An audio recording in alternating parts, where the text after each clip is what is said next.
राहुल ने इस पूरे मामले को इन्वेस्टिगेट करना शुरू कर दिया और नीतू और प्रिया की तरफ देखते हुए पूछा, तुम दोनों ने ही कहा था ना कि इन दोनों बच्चों ने कुछ चुराया था। कहाँ से चुराया था? इन्हें यहाँ लेकर आया ही कौन था? और सबसे पहली बात तो ये अंगूठी यहाँ आई कहाँ से? बताओ, तुम दोनों कुछ बोल क्यों नहीं रही? जहाँ वो लोग खड़े थे उसके पीछे एक सोफा रखा हुआ था। विराट ने अनिका का हाथ पकड़कर खींचते हुए उसे सोफे पर बिठा दिया। ऋषि ने मजाकिया नजरों से उस तरफ देखा और वो भी दूसरी तरफ के सोफे पर जाकर कोहनी लगाकर आराम से बैठ गया। ऋषि ने देखा कि अनिका उसकी तरफ ही देख रही थी। माही इस वक्त ऋषि के आसपास नहीं थी, इसीलिए ऋषि ने बहुत ही समझदारी भरी मुस्कान के साथ अनिका की नजरों का जवाब दिया। तभी प्रिया ने राहुल की बात का जवाब देते हुए कहा, हाँ वो नीतू के पास थी। तभी नीतू ने कहा, नहीं ये ऊपर अनिका के कमरे में थी। शाह फैमिली की ये दोनों लड़कियां अभी थोड़ा घबराई हुई लग रही थी, इसीलिए उन्होंने तुरंत ही जवाब दिया, पर दोनों के जवाब अलग अलग थे। विराट ने अपनी आईब्रो चढ़ाकर उन दोनों के चेहरे की तरफ देखा। इस वक्त विराट का चेहरा बहुत ही ज्यादा सीरियस नजर आ रहा था। विराट ने सख्त आवाज में पूछा, सच बताओ ये अंगूठी सच में थी कहाँ? प्रिया ने घबराते हुए कहा, ऊपर वाले कमरे में। तभी नीतू ने आगे कहा, मैंने इसे लिया था। इस बार भी नीतू और प्रिया ने इस बात का जवाब दिया, लेकिन उनके जवाब पिछली बार से बिल्कुल अलग थे। विराट ने उन दोनों का मजाक उड़ाते हुए कहा, ओह इसका मतलब है कि तुम दोनों काव्य और काय को फंसाने की कोशिश कर रहे हो, है ना? मिसेस सारिका, क्या गौतम फैमिली अपने गेस्ट के साथ इसी तरह से बिहेव करती है? तभी सारिका ने झूठ मूठ मुस्कुराने की कोशिश करते हुए कहा, विराट ये सच में छोटी सी बात है, प्लीज नाराज मत होइए। हो सकता है इन्हें याद करने में कोई गलती हो गई हो। जो भी कुछ हुआ है डेफिनेटली इन्होंने जानबूझकर नहीं किया है। ये वास्तव में ऐसा नहीं है जैसा नजर आ रहा है। मैं इन दोनों लड़कियों से इस बारे में जरूर बात करूंगी और इन लोगों पे नजर रखूंगी। जो भी कुछ हुआ है वो दोबारा नहीं होगा। आपको इस वक्त बस एक ही चीज के बारे में सोचना है और वो है अनिका। इतना कहकर सारिका ने अनिका का हाथ विराट के हाथ में दे दिया और कहा, आपने तो अभी हमें डरा ही दिया था। एक यंग कपल इतने इंपॉर्टेंट मैटर पर मजाक कैसे कर सकता है? ये सच में बहुत डराने वाला था विराट। अब क्योंकि विराट इस डिनर पार्टी में आ ही गया था तो सारिका इस मौके को आसानी से अपने हाथ से जाने नहीं देना चाहती थी। विराट के साथ डील करना बहुत ही मुश्किल काम था, लेकिन अगर उससे कुछ चीजों के बारे में डिस्कस किया जाए तो ये सब कुछ बहुत ही इजी हो जाता था। सारिका ने इस बात को मानने से इनकार कर दिया था कि विराट के मन में अनिका के लिए कोई भी फीलिंग्स नहीं थी। अगर कोई भी मर्द किसी औरत के साथ 4 साल तक किसी भी तरह के रिलेशन में रहता है तो ये बात कैसे कही जा सकती है कि उस मर्द को उस औरत में कोई दिलचस्पी नहीं थी? अगर किसी मर्द को किसी औरत में कोई दिलचस्पी ना हो तो वो इतने लंबे टाइम तक किसी औरत के साथ क्यों रहता? क्या सारिका विराट को अनिका के साथ शादी करने के लिए मजबूर करने की कोशिश कर रही थी? विराट ने सारिका को झूठी मुस्कान के साथ देखा, ऐसी मुस्कान जो विराट की आंखों तक भी नहीं पहुंच रही थी।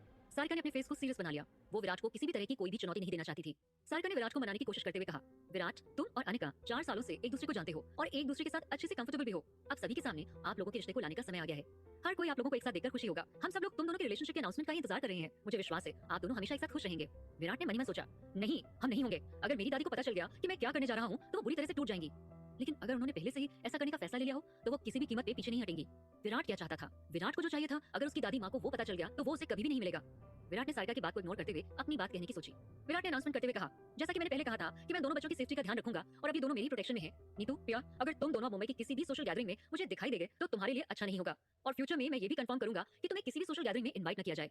सारिका विराट पर दबाव बनाने की कोशिश कर रही थी, इसीलिए विराट ने उसे भी सबक सिखाने की प्लानिंग कर ली। सारिका को ये पता होना चाहिए कि वास्तव में बॉस कौन था। सारिका ने चौंकते हुए कहा, नहीं विराट, शाह फैमिली का फ्यूचर मेरी इन्हीं दोनों भांजियों पर ही टिका हुआ है। अगर वो लोग ऐसे इवेंट्स में नहीं जा पाएंगी तो अपना ग्रुप नहीं बना पाएंगी। ऐसे में उनके लिए एक अच्छा लड़का ढूंढना बहुत ही मुश्किल हो जाएगा। उन दोनों की किसी भी अच्छे और अमीर परिवार में शादी नहीं हो पाएगी। ये उनके किए की बहुत बड़ी सजा है। अब इनसे गलती हो गई है, प्लीज इन्हें माफ कर दो और इतनी बड़ी सजा मत दो। विराट की दी हुई ये सजा सुनकर कियारा और अनिका दोनों ही चौंक गईं। उन दोनों की तरह नीतू और प्रिया भी हैरान रह गईं। उन्होंने बड़बड़ाते हुए कहा, इट्स नॉट फेयर, ऐसा नहीं हो सकता, ये सही नहीं है। वहाँ मौजूद सारे गेस्ट भी विराट के इस अनाउंसमेंट से चौंक गए थे। कियारा विराट के नजदीक गई और धीरे से मुस्कुराते हुए बोली, आपको ऐसा करने की कोई जरूरत नहीं है। अब जो हो गया वो तो हो ही गया है, उसके लिए इतनी बड़ी सजा इन लोगों को नहीं मिलनी चाहिए। कियारा की बात सुनते ही विराट ने कियारा को घूरते हुए देखा और कहा, मुझे पता है कि मुझे क्या करना है और अगर मैं चाहूँ तो मैं सब कुछ कर सकता हूँ। मैंने इस मैटर पर तुम्हारी एडवाइस नहीं मांगी है और तुम्हारा इस मैटर से कोई लेना देना भी नहीं होना चाहिए। कियारा को नहीं पता था कि उसके लिए क्या अच्छा था और क्या बुरा। क्या कियारा नहीं देख रही थी कि विराट जो भी कुछ कर रहा था वो उसके बच्चों के प्रोटेक्शन के लिए जरूरी था? उनके पीछे खड़ा ऋषि मुस्कुराए बिना नहीं रह पाया। आज रात का शो उसकी उम्मीद से भी काफी बढ़ चढ़कर था। आज रात का विराट उस विराट से बिल्कुल अलग बिहेव कर रहा था जिसे ऋषि जानता था और ये देखना भी काफी इंटरेस्टिंग लग रहा था। तभी कियारा ने कर दिया, लेकिन इसमें कहीं ना कहीं आपकी भी गलती है। अगर आप उन्हें यहाँ नहीं लाते तो ये सब कुछ होता नहीं। विराट ने कियारा की तरफ घूरते हुए देखकर कहा, मैंने तुमसे कहा था ना मैं उनका प्रोटेक्शन करूंगा, तो बस मैं वही कर रहा हूँ। कियारा ने जवाब दिया, लेकिन आप पूरी जिंदगी तो उन्हें प्रोटेक्ट नहीं कर सकते हैं ना। मुझे ही उनके फ्यूचर और उनके प्रोटेक्शन का ध्यान रखना होगा। ऐसे चलता रहा तो मुझे उन्हें प्रोटेक्ट करना मुश्किल हो जाएगा। कियारा की बात सुनते ही विराट हैरान रह गया और उसने कहा, ठीक है, भले ही मैं लाइफ टाइम उनका प्रोटेक्शन ना कर पाऊं, फिर भी यहाँ ऐसे बहुत से लोग हैं जो हमेशा से ही उन्हें नुकसान पहुंचाने की कोशिश करते आए हैं। तुम खुद अपने आप से झूठ बोलने की कोशिश मत करो। विराट खुद से अपनी सोच पर हैरान रह गया था कि वो क्या कह रहा था। अगर अभी अभी विराट ने जो कहा था वो सच था तो ये सच में बहुत खतरनाक हो सकता था। कियारा ने इसके बारे में सोचा। विराट की बातों का कुछ तो मतलब जरूर था, लेकिन ये भी एक सच्चाई थी कि फ्यूचर में अगर कोई भी विराट के अगेंस्ट जाना चाहेगा तो वो लोग सिर्फ और सिर्फ काव्य और काया को ही टारगेट कर सकते थे। भले ही विराट उन्हें प्रोटेक्ट कर रहा था, लेकिन इसके बावजूद भी उन दोनों पर खतरा दोगुना हो गया था। वहाँ मौजूद कुछ गेस्ट ने सोचा, ये कियारा सच में एहसान फरामोश और पत्थर दिल है। विराट उसे और उसके बच्चों को बार बार बचा रहा है, लेकिन कियारा अभी भी शिकायती कर रही है। कियारा को इस बात की बिल्कुल भी परवाह नहीं हुई कि इस वक्त लोग क्या सोच रहे थे। वो सिर्फ अपने बच्चों से बहुत प्यार करती थी और किसी को भी उन्हें डांटते या धमकाते हुए नहीं देख सकती थी। कियारा ने मनी मन विराट को भला बुरा कहते हुए सोचा, विराट इतना ज्यादा घमंडी कैसे हो सकता है? ये अपने घमंड में अंधा हो गया है, इसे दिखाई नहीं दे रहा है कि इसकी वजह से इतनी बड़ी प्रॉब्लम हो सकती है। विराट ने एक बार सभी गेस्ट को देखा और फिर एक नजर कियारा को देखा। और उसे अनिका से कंपेयर किया। अनिका वहाँ किसी मेहमान की तरह लग रही थी। कियारा जिस तरह से अपने नाखून चबा रही थी, ऐसा लग रहा था जैसे वो थोड़ी ज्यादा ही अच्छी थी। कियारा का सोचना था कि जो भी कुछ हुआ था उसकी वजह से उसके बच्चों पर बहुत ही गलत इफेक्ट पड़ेगा, लेकिन वो अपने बच्चों के साथ साथ अपने बारे में भी बहुत ज्यादा टेंशन में थी। अनिका अपने मन में कियारा के लिए बहुत ज्यादा जलन और उसे बेइंतहा नफरत महसूस कर रही थी। वो जलन इतनी ज्यादा थी कि उसके पूरे शरीर को वो जलाने लगी थी। अनिका बिल्कुल नहीं चाहती थी कि विराट कियारा की परवाह करे। सारिका ने जब ये सब कुछ देखा तो वो और भी ज्यादा सख्त हो गई और बड़बड़ाते हुए बोली, ये लड़की हमेशा सब कुछ बर्बाद करने के लिए ही तैयार रहती है। जब तक ये यहाँ रहेगी तब तक गौतम फैमिली शांति से नहीं रह पाएगी। सारिका को इस वक्त बहुत तेज गुस्सा आ रहा था और गुस्से की वजह से सारिका का चेहरा लाल हो गया था, जिसकी वजह से वो बहुत ही ज्यादा बदसूरत नजर आ रही थी। अरविंद जो अभी भी वहाँ आया था वो इतना ज्यादा डरा हुआ दिखाई दे रहा था कि सारिका का चेहरा देखकर उसकी कुछ भी बोलने की हिम्मत नहीं थी। पास्ट में अरविंद ने सोचा था कि सारिका एक बहुत ही सुंदर, स्मार्ट और समझदार औरत थी जो अरविंद को एक अच्छा इंसान बनने में मदद कर सकती थी। लेकिन अगर अब सारिका को कोई देख लेता तो घबरा जाता और जहां तक हो सके उससे दूर रहने की कोशिश करता, क्योंकि अब सारिका एक शातिर बूढ़ी जादूगरनी की तरह हो गई थी। सारिका ने जब देखा कि अरविंद वहाँ देर से आया था तो उसने जल्दी से अरविंद का हाथ खींचते हुए अपनी तरफ किया और कहा, अरविंद देखिए ना, कियारा यहाँ आई है। उसका इस घर में ऐसे आना सच में बहुत बड़ी बात है। इसे अंदर लेकर चलो ना, हम सब बैठकर पुराने फैमिली टाइम को याद करेंगे। अरविंद ने मन ही मन सोचा। एक मिनट के लिए तो उसने कोई भी रिएक्शन नहीं दिया, पर फिर अरविंद ने कियारा को विराट के पास खड़े देखा तो वो हैरान रह गया। विराट और कियारा एक दूसरे के बहुत पास खड़े थे और एक दूसरे को ऐसे देख रहे थे जैसे वो आंखों ही आंखों में बात कर रहे हों। उन दोनों के बीच का रिश्ता देखकर अरविंद को ये बात अच्छे से समझ में आ गई कि अनिका इस रिश्ते के बीच में कभी भी नहीं घुस सकती थी। अरविंद पहले से ही अपनी पत्नी से बहुत थक चुका था, फिर भी उसे अपने बेटियों की खुशी की चिंता थी। इसीलिए अरविंद ने कियारा को वहां से ले जाने के लिए किसी को जल्दी से बुलाया। कियारा ने इसके बारे में सोचा और फिर कहा, मैं यहाँ पर आप लोगों के साथ किसी भी पुराने रिश्ते को वापस शुरू करने या फिर आप लोगों के साथ अपनी पुरानी जिंदगी को याद करने के लिए नहीं आई हूँ। मुझे कहीं ले जाने की कोई जरूरत नहीं है। मैं बस अपने बच्चों को लेकर यहाँ जल्दी से जल्दी निकल जाना चाहती हूँ। ये सुनते ही सारिका तुरंत भड़क गई। सारिका ने महसूस किया कि कियारा भले ही बहुत नाजुक सी दिखती थी और उसे बेवकूफ बनाना बहुत आसान था, लेकिन जब उसने बनवारी के लिए पूछा तो कियारा की आंखों में एक ऐसी ठंडी रोशनी थी जो लोगों के दिलों को अंदर तक डरा सकती थी। फिर कियारा यहाँ देखने लगी और फिर उसने पूछा, बनवारी काका कहाँ है? ये बनवारी काका कौन थे? वो कहाँ थे? अरविंद और सारिका कियारा के साथ क्या करने की सोच रहे थे? कियारा ने यहाँ वहाँ देखते हुए पूछा, बनवारी काका कहाँ है? किसी ने भी कियारा को कोई जवाब देने की हिम्मत नहीं की। कियारा ने जब किसी का कोई जवाब नहीं सुना तो उसने टेंशन से कहा, आप लोगों ने बनवारी काका के साथ क्या किया है? विराट ने हैरानी से कियारा की तरफ देखा। उसकी आंखों में अजीब सी बेचैनी नजर आ रही थी, पर उसके सवाल का जवाब कोई नहीं दे रहा था। जब बहुत देर बाद भी जवाब नहीं मिला तो कियारा ने चीखते हुए पूछा, बताएगा कोई, क्या किया है आप लोगों ने उनके साथ? कियारा की बात सुनते ही सारिका ने उसे तेज आवाज में रोकते हुए कहा, आवाज नीचे रखो। सारिका को डर था कि अगर कियारा ने पास्ट में जो भी कुछ हुआ था उसके बारे में किसी को बता दिया तो अगर किसी को पता चल गया कि सारिका और अरविंद दोनों ने ही मिलकर उस टाइम क्या किया था तो लोगों को गॉसिप करने का एक और टॉपिक मिल जाएगा। इस बात से कोई फर्क नहीं पड़ेगा कि वो बात सच थी या फिर झूठ, लेकिन इस बात से उनकी सारी रेपुटेशन मिट्टी में मिल जाएगी और वो लोग कहीं भी मुंह दिखाने के लायक नहीं रहेंगे। तभी सारिका ने कियारा को घूरते हुए देखकर कहा, ये सब तुम्हारी वजह से ही हुआ है। बनवारी तुम्हारी वजह से ही अपनी नौकरी छोड़कर वापस अपने घर चला गया है। ये सुनते ही कियारा हैरान रह गई और तेज आवाज में पूछा, क्यों, कैसे, मतलब कि सब कुछ कैसे हुआ, अब कहाँ है वो?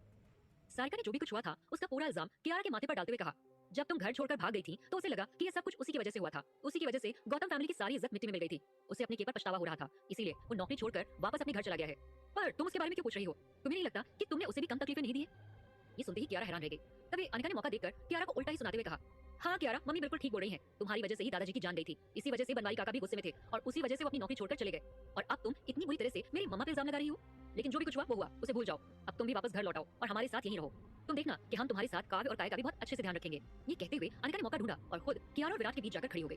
अनिका ने कियारा का हाथ पकड़ने की कोशिश की, लेकिन कियारा ने अपना हाथ छुड़वा लिया और अनिका को देखने लगी। नेहा बहुत देर से इस पूरे मामले को शांति से देख रही थी। अनिका की बात खत्म होते ही नेहा ने कहा, ये तुम सब कियारा को मनाने की कोशिश कर ही क्यों रहे हो? वो वापस नहीं आएगी। यहाँ आखिर उसका पहला प्यार मतलब आरव अब मेरा बॉयफ्रेंड है और हम दोनों जल्दी ही शादी करने वाले हैं। खुद सोचिए ये उसके लिए कितना वियर्ड होगा। कियारा की गौतम फैमिली के साथ इस घर से और आरव के साथ बहुत सारी यादें जुड़ी थी। अगर वो यहाँ कर रहेगी तो उसे अपनी पुरानी यादों को भी अपनी आंखों के सामने देखना होगा। वो ऐसा कैसे कर सकती है? इतना कहकर नेहा ने आरव की बाह पर अपना हाथ रख दिया और उसे कसकर पकड़ लिया। फिर नेहा ने आगे कहा, विराट, तुम्हें कियारा और आरव के पास्ट के बारे में तो पता है ना? लास्ट टाइम जब हम मिले थे तो एक मिसअंडरस्टैंडिंग हो गई थी। मुझे कियारा की गौतम फैमिली में वापस आने से कोई प्रॉब्लम नहीं है, क्योंकि अब आरव और मैं डेफिनेटली दूसरे घर में रहने वाले हैं। मुझे लगता है कि आपको कियारा के बारे में एक बार फिर से ध्यान से सोचना चाहिए। रॉय ग्रुप के सीईओ विराट और उनकी सेक्रेटरी कियारा के बीच की बॉन्डिंग को बाकी सारी जनता किस तरह से देखेगी? क्या इसकी वजह से रॉय ग्रुप के इन्वेस्टर्स नाराज तो नहीं हो जाएंगे? क्या बाकी एम्प्लॉइज भी इस वजह से थोड़ा अजीब नहीं महसूस करेंगे? नेहा की बात सुनते ही अनिका के चेहरे का रंग उड़ गया। उसने नेहा को इस तरह से देखा जैसे जो भी कुछ हो रहा था वो कियारा की वजह से नहीं हो रहा था, बल्कि विराट और अनिका के रिश्ते को बिगाड़ने का कारण भी नेहा ही थी। अनिका ने एक रिक्वेस्ट करते हुए कहा, नेहा, अब बस ज्यादा कुछ मत बोलो, कहीं ऐसा ना हो कि तुम्हारे बोलने की वजह से बात और ज्यादा बिगड़ जाए। सारिका ने अनिका को रोकते हुए कहा, अनिका, नेहा को बोलने दो, वो जो भी कुछ बोल रही है सच बोल रही है। भले ही कियारा तुम्हारी कजिन बहन है, लेकिन हम आंख बंद करके उस पर विश्वास नहीं कर सकते और ना ही उसे प्रोटेक्ट कर सकते हैं। अनिका ने सारिका को समझाते हुए कहा, मम्मा, हमें अभी भी इस पूरे सिनेरियो को अच्छे से देखना होगा, तभी हम कुछ और बोल पाएंगे। आप ऐसे ही कियारा उसके बच्चों को ब्लेम नहीं कर सकती। नेहा ने हैरानी से अनिका की तरफ देखते हुए मन ही मन सोचा, अनिका जो भी कुछ बोल रही है क्या वो सच में कियारा के लिए ही बोल रही है? सारिका की बात सुनकर राहुल को हंसी आ गई। इस पूरे मैटर में अगर कोई चाहता तो भी गौतम फैमिली पर विश्वास नहीं कर सकता था। ये सब देखने वाले पागल थोड़ी थे। राहुल ने मन ही मन सोचा, अगर मैंने आज अपनी आंखों से और कानों से ये सब कुछ देखा और सुना नहीं होता तो मुझे तो लगता है कि गौतम फैमिली बस मजाक ही कर रही थी। विराट सर ने भी तो सब कुछ देखा है, लेकिन अब तक उन्होंने यहाँ पर कुछ नहीं कहा। क्या सच में ये लोग ये कहने की कोशिश कर रहे हैं कि कियारा की वजह से रॉय ग्रुप दिवालिया हो सकता है? इन्हें समझ में भी आ रहा है ये सब विराट सर के सामने क्या बोल रहे हैं। नेहा ने चिंता से कहा, कियारा एक अच्छी और प्योर लड़की है, मुझे तो डर है उसके साथ कभी भी कुछ भी गलत हुआ तो वो उस गलत का विरोध नहीं कर पाएगी। आरव, तुम तो एक बहुत ही ज्यादा लॉजिकल आदमी हो, तुम ही बताओ क्या मैं गलत बोल रही हूँ? नेहा का चेहरा टेंशन भरा नजर आ रहा था। उसने कियारा की तरफ देखते हुए कहा, कियारा पे भरोसा नहीं किया जा सकता। अगर वो इतनी ट्रस्टवर्दी होती तो उस टाइम आरव को चीट नहीं करती।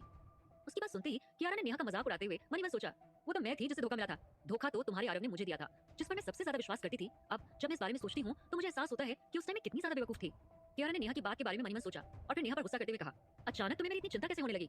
अगर तुम्हें सच में मेरी इतनी परवाह होती तो मुझे पिछले 4 साल इधर उधर भटकते हुए गुजारने नहीं पड़ते। अगर तुम लोगों ने मुझे ढूंढने और मारने की कोशिश नहीं की होती तो आज ये सब नहीं होता। वो 4 साल में कहीं भी शांति से रहकर गुजार सकती थी। कियारा के बच्चों का पहले भी किडनैप किया जा चुका था। कियारा अच्छे से जानती थी कि कुछ लोग थे जो उसके बच्चों को गायब करवाने का मौका ढूंढ रहे थे। इसके अलावा आज की इस डिनर पार्टी में बहुत सारे रिपोर्टर्स भी आए हुए थे। उनके साथ बहुत सारे अमीर और फेमस लोग भी थे और बहुत सारे सेलिब्रिटीज भी वहां मौजूद थे।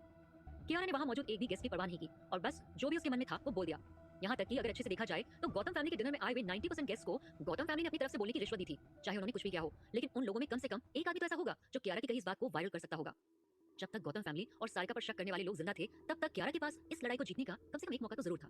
नेहा सबके सामने अपनी मां की इंसल्ट नहीं देख पाई, इसलिए उसने कियारा को लगभग डांटते हुए कहा, तुम हमें ब्लेम मत करो, हर चीज के लिए तुम हमें ही ब्लेम करती हो, ये तो बिल्कुल भी ठीक बात नहीं है। नेहा ने इतना कहकर आरव का हाथ पकड़ लिया। नेहा का पूरा चेहरा उदास, निराश और गुस्से से भरा हुआ दिखाई दे रहा था। वो सच में उदास थी या ये सब भी उसकी कोई चाल, कोई नाटक था? अब ये बात तो दो लोग ही जानते थे, एक तो खुद नेहा और दूसरा भगवान। फिर नेहा ने आगे कहा, अगर तुम अभी भी आरव को पसंद करती हो तो तुम्हें उसे भूल जाना चाहिए, क्योंकि अब वो मुझसे शादी करने वाला है और मेरे होने वाले बच्चे का पिता है। तुम ऐसी डर्टी पॉलिटिक्स करने की जगह हमारे साथ एक फेयर कंपटीशन कर सकती हो। जो कुछ भी है तुम्हारे और मेरे बीच में, पर इन सब के बीच में मेरी मां को तो मत लाओ। मेरी मां तो हमेशा से चाहती है कि तुम गौतम फैमिली में वापस लौट आओ, लेकिन पापा को लगता है कि तुम बहुत ज्यादा जिद्दी हो और उन्हें इस बात का डर है कि तुम्हारा असर मुझ पर और अनिका पर पड़ेगा और हम लोग भी तुम्हारे जैसे ही हो जाएंगे। अरविंद, जिसका नाम नेहा ने अभी अभी मासूमियत से बात करते हुए बीच में लिया था, वो बेबसी से आहे भर रहा था। उसमें अपनी बेटियों को कुछ भी कहने से मना करने की हिम्मत ही नहीं थी। आखिर इस फैमिली में सारिका ही ऐसी इंसान थी जिसकी सब पर चलती थी। सारिका ने ही अरविंद को यहाँ गौतम फैमिली में शादी करके आने के बाद से ही अपनी उंगली पे नचाया हुआ था। कुछ देर शांत रहने के बाद नेहा ने कहा, वैसे गौतम फैमिली पे तुम्हारा कोई कर्ज बाकी नहीं है जो हम तुम्हारे साथ बहुत अच्छा बर्ताव करें, पर फिर भी तुम हमारी फैमिली का हिस्सा हो तो हम चाहें या ना चाहें तुम्हें सपोर्ट करना ही होगा। वैसे भी तुम रॉय ग्रुप में जॉब ही क्यों कर रही हो? तुम्हें ये सब करने की जरूरत ही क्या है, जबकि सब अच्छे से जानते हैं कि तुम मौका मिलते ही गुस्से में आकर वहां भी कोई ना कोई कांड जरूर कर दोगी और सब चीजों को बिगाड़ दोगी, जिससे गौतम फैमिली और विराज के बीच रिश्ते खराब हो जाएं। अब तो मुझे लगने लगा है कि ये कियारा यहाँ गौतम फैमिली और रॉय फैमिली से किसी खास मकसद से ही मिलने आई होगी। तभी कियारा ये सब सुनकर पता नहीं किस सोच में खो गई। उसे ना तो कोई आवाज सुनाई दे रही थी और ना ही किसी बात का कोई आभास हो रहा था। वो तो ये सब कुछ भूलकर अपने अतीत में भटक रही थी, जहाँ कियारा के दादाजी जिंदा थे और कियारा आरव के साथ बहुत खुश थी। वो एक बहुत ही खूबसूरत सपना था। तभी कियारा को लगातार हिलाते हुए नेहा ने कहा, तुम क्यों नहीं चाहती कि मेरी मम्मा तुम्हारी मदद करे और ये सब कुछ ठीक हो जाए? तुम तो सच में बहुत ही ज्यादा अजीब बिहेव करती हो। नेहा ने भले ही ये बात साधारण शब्दों में कही थी, लेकिन उसके शब्दों के पीछे गहरा अर्थ छुपा हुआ था। नेहा के कहने का मतलब था कि कियारा आरव के साथ उसके पुराने रिश्ते को कभी भूल नहीं पाएगी और वक्त आने पे वो रॉय ग्रुप के सारे सीक्रेट्स को सभी को बता देगी और विराट उसे जॉब पर रखने की वजह से बहुत परेशान हो जाएगा। नेहा की बातें आपस में कोई लिंक नहीं कर रही थी, वो बस कुछ भी बोल रही थी और उसकी कही हर बात घूम फिरकर कियारा की बुराई ही कर रही थी।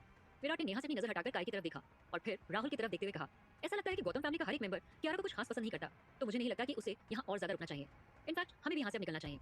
उसी वक्त अनिका ने एक गहरी सांस ली और विराट का हाथ पकड़ते हुए कहा, नहीं विराट रुक जाओ, मेरा मतलब वो नहीं था। विराट, मैं बस तुम्हारे बारे में ही सोच रही थी। नेहा को लगा कि उसकी बातों का विराट पर गहरा असर हुआ है। नेहा ने गहरी सांस ली और अनिका का हाथ कसकर थाम लिया ताकि वो अनिका को कंफर्टेबल फील करवा सके। ये नेहा और अनिका क्या करने की कोशिश कर रही थी? विराट वो सब कुछ शांति से क्यों देख रहा था? वहां खड़ी कियारा ने भी उस पर लगने वाले इल्जामों पर कुछ भी क्यों नहीं कहा? मैं सारे इंटर्न पर पर्सनली नजर रखता हूँ और मेरे पास